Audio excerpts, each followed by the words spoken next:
UAE, U.S. intercept Houthi missile attack targeting Abu Dhabi. The United Arab Emirates and the U.S. military intercepted 2 ballistic missiles fired by Yemen's Houthi rebels over the skies of Abu Dhabi early Monday. Dubai, United Arab Emirates. The United Arab Emirates and the U.S. military intercepted 2 ballistic missiles fired by Yemen's Houthi rebels over the skies of Abu Dhabi early Monday, authorities said, the second attack in a week that targeted the Emirati capital. The missile fire further escalates tensions across the Persian Gulf, which previously had seen a series of assaults near, but never indisputably on, Emirati soil. It comes during Yemen's years-long war and the collapse of Iran's nuclear deal with world powers. The 2,000 American troops at Al Dhafra Air Base in the capital took shelter in bunkers during the attack and launched Patriot missiles, a rare return of fire. The attacks threatened the business-friendly, tourism-focused efforts of the Emirates, a federation of 7 sheikdoms on the Arabian Peninsula, also home to Dubai. For years, the country has marketed itself as a safe corner of an otherwise dangerous neighborhood. Videos on social media showed the sky over Abu Dhabi light up before dawn Monday, with what appeared to be interceptor missiles racing into the clouds to target the incoming fire. 2 explosions later thundered through the city. The videos corresponded to known features of Abu Dhabi. The state-run WAM news agency said that missile fragments fell harmlessly over Abu Dhabi.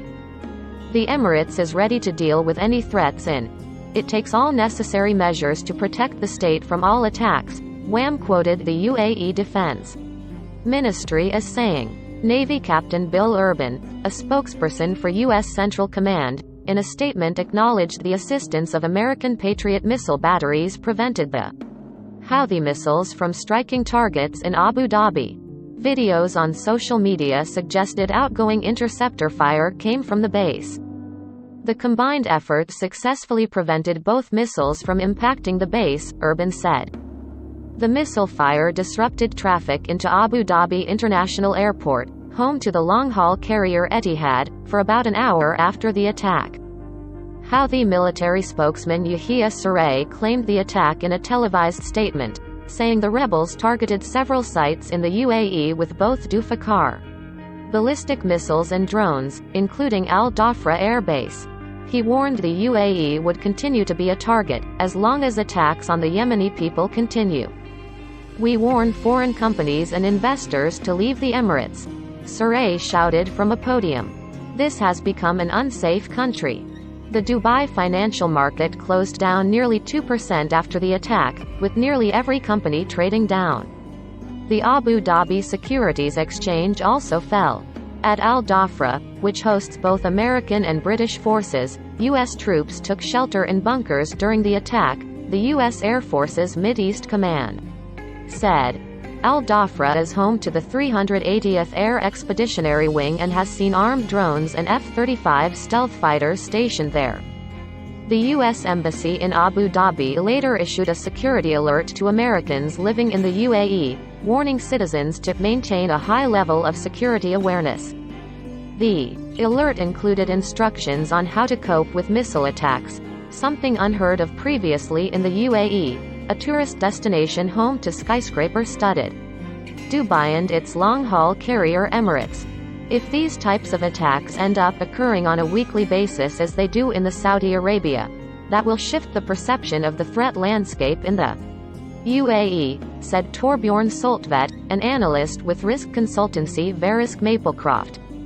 The concern is now the contagion is going to be broader if we start to see attacks against civilian infrastructure. U.S. National Security Advisor Jake Sullivan met with both the Emirati and Saudi ambassadors Monday to discuss the recent Houthi attacks and joint efforts to hold the Houthis accountable, the White House said.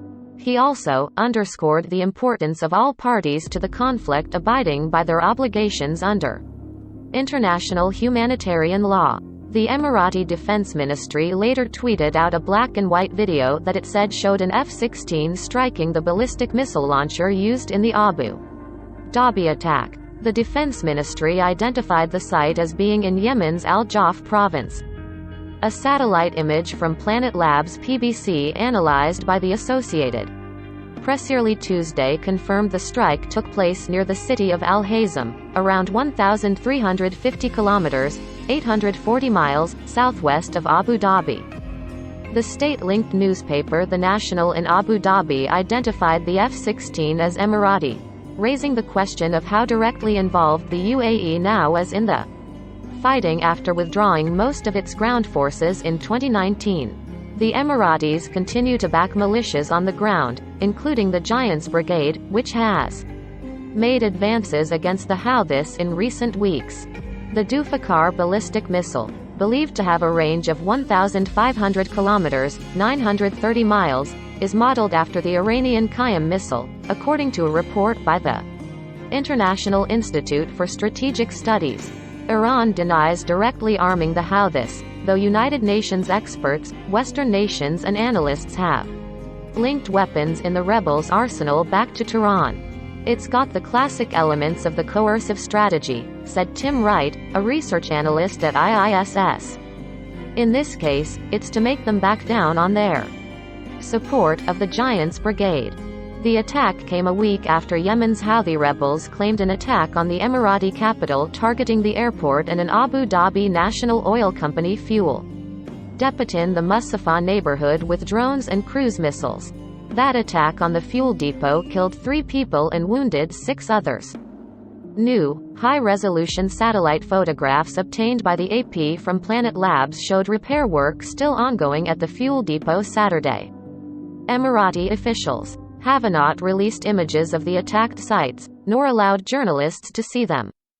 In recent days, a Saudi-led coalition that the UAE backs unleashed punishing airstrikes targeting Yemen, knocking the Arab world's poorest country off the internet 4 days and killing over 80 people at a detention center.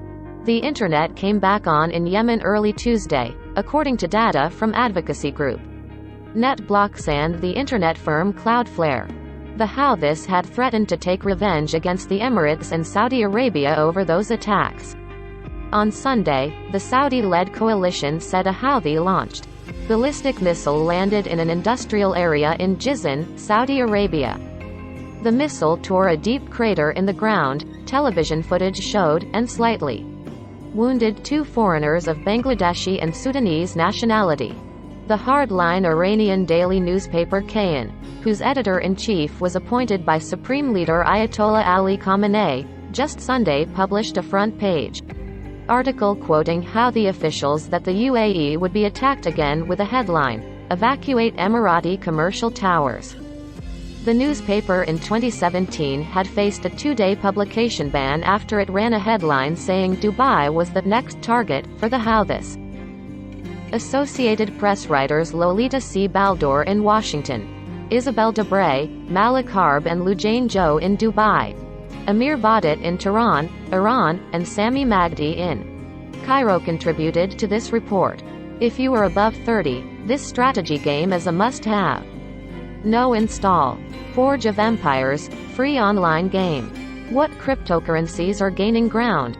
eToro. Learn more. The Japanese way to remove body toxins. Detox patches. Israel police find indication of unlawful surveillance. Whoopi Goldberg sorry for Holocaust not about race remark. Convicted kidnapper on trial in Germany for armed robbery.